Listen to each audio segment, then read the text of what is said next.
고속도로를 달리던 승용차 한 대가 눈길에 미끄러지고 뒤이어오던 25톤 덤프트럭이 들이받습니다. 잠시 뒤 다른 차량이 처음 사고가 난 차량을 또 들이받고 충격으로 차량이 크게 회전합니다. 이 사고로 81살 A씨가 심정지 상태로 옮겨졌지만 숨졌고 6명이 크고 작은 부상을 당했습니다. 이런 갑작스러운 인명피해를 발생시키는 사고, 절대 드문 일이 아닙니다. 많은 분들이 교통사고가 났을 때 그냥 자동차 보험이 가입되어 있으면 보험 처리하면 되지 라고 생각하실 수 있는데요. 교통사고 처리 특례법이라는 부분을 좀 아셔야 합니다. 이 교통사고 처리 특례법에서 얘기하는 형법 제268조의 죄를 범하면 금고나 벌금에 처한다라고 나와 있습니다. 근데 여기서 형법 제268조가 뭐냐, 간단하게 보면요, 업무상 과실, 중대한 과실로 사람을 사망하게 하거나 상해에 이르게 하는, 그러니까 여러분들 여기서 업무는 일을 할 때 업무가 아니라요, 반복적으로 어떤 행위를 하는, 운전 포함입니다. 이런 행위를 할 때를 얘기를 해요. 그런데 여기서 운전 중에 그러면 사고가 났을 때 사람을 다치게 해도 상대방이 합의를 해준다라고 하면 형사처벌 대상이 아니라는 겁니다. 그런데 여기서 예를 들면 음주운전, 뺑소니라든지 여기 이 호에 해당하는 행위를 하면 이거는 합의가 돼도 처벌을 받는다라는 거예요. 이 행위들은 어떤 행위들이냐? 바로 여기 교통사고 처리 특례법 제3조 2항에 명시되어 있는 이 부분들인데요. 자, 이거 자세히 보시다 보면은 뭔가 여러분들 느낌이 좀 오는 게 있죠. 맞습니다. 12대 중과실이라고 불리우는 그런 행위들이에요.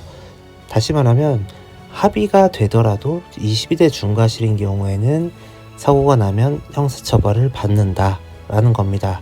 그런데 그 밖에도 여기에 또 다른 항목이 있어요. 그런데 같은 법 다음 4조를 보시게 되면요, 종합보험이라든지 종합공제에 가입되어 있는 경우에는 사람을 다치게 하는 업무상 과실, 중과실, 치사상 범죄를 저질러도요, 형사처벌을 하지 않는다라는 거예요. 그러나 단서를 달았죠.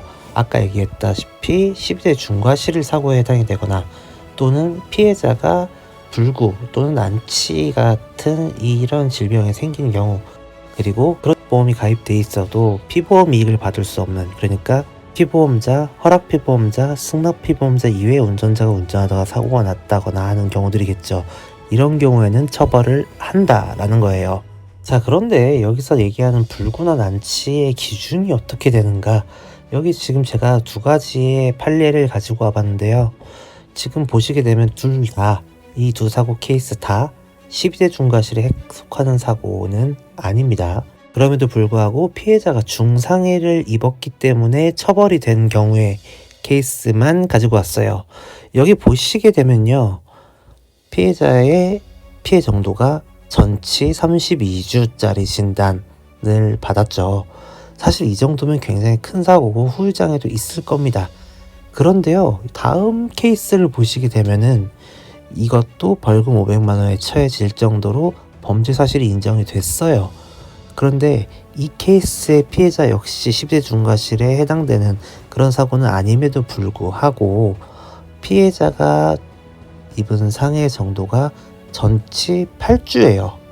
그런데도 처벌이 된 겁니다. 그러니까 실제로 법원에서 그리고 이제 검찰에서 기소를 할 때 공소권이 있는지 여부, 그리고 범죄 사실이 인정되는지 여부를 명확하게 정해진 기준이 사실 없어요. 자, 애매합니다. 그러다 보니 맨 처음에 보여드렸던 그런 사망사고는 물론이요, 전치 8주, 전치 10주 정도 나오는 사고에서도 여러분들 언제든 형사처벌 대상이 될 수가 있습니다.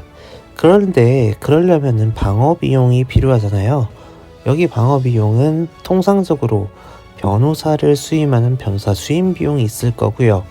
그리고 벌금을 내야 된다라고 하면 벌금 비용이 있을 거고, 또는 피해자와 합의를 해야 한다. 여기서 얘기하는 합의는 민사적 합의가 아닌 형사 합의입니다. 자동차 보험에서 하는 그 민사 합의 금액이 아니에요. 여러분들이 잡혀가냐 안 잡혀가냐를 결정할 수 있는 가장 큰 포인트 중에 하나인 피해자와의 합의의 합의금을 얘기를 하는 겁니다. 그럼 벌써 막대한 변호사 선임 비용에 피해자와의 합의 금액도 사실 상당히 엄청나게 부담스러운 금액이고, 그렇게 해서 운이 좋다라고 해서 벌금이 나왔다, 벌금형으로 끝났다 라고 하면 벌금을 또 내야 되잖아요. 그래서 이럴 때를 대비해서 운전자 보험을 가입하는 겁니다. 운전자 보험 해봐야 한 달에 보험료 만원 안쪽짜리도 되게 많아요. 뭐 이렇게 기본적으로 내가 사고 났을 때 나한테 부상 위로금 같은 걸 주기도 하고요. 교통사고 변호사 선임 비용도 2천만 원까지 지원을 해줍니다. 그리고 어떤 내가 큰 사고를 냈을 때 벌금이라든지, 아까 말씀드렸던 피해자와의 형사 합의 할 때 형사 합의 금액까지도 상당히 넓은 범위에 보장해서 지원을 해주는 시스템이에요. 그래서 운전자 보험 같은 경우에는 사실 자동차 보험만큼 뭐 1년에 40만원에서 80만원 뭐 이런 식으로 굉장히 비싸다라고 하면 제가 모르겠는데, 한 달에 만원 또는 8천원 꼴이거든요. 그러니까 가급적이면 본인이 자차가 없는 사람이라고 해도 언젠가 운전을 하게 되는 경우가 생길 수도 있고, 또 이 운전자 보험 안에는 뭐 일상적인 생활에서 발생될 수 있는, 뭐 예를 들면 자전거를 타다가 누군가를 쳤는데 중상해가 생겼다라든지 뭐 이런 경우가 있을 수도 있잖아요. 이런 부분들을 담보하는 부분의 담보들도 있으니까 한 번씩 고려해 보시는 게 좋겠습니다. 자, 오늘도 좋은 정보가 되셨다라고 생각이 드시면 구독과 좋아요, 알림 설정을 마구 눌러주시기 바라겠습니다. 감사합니다. 다음 시간에 봐요. 안녕.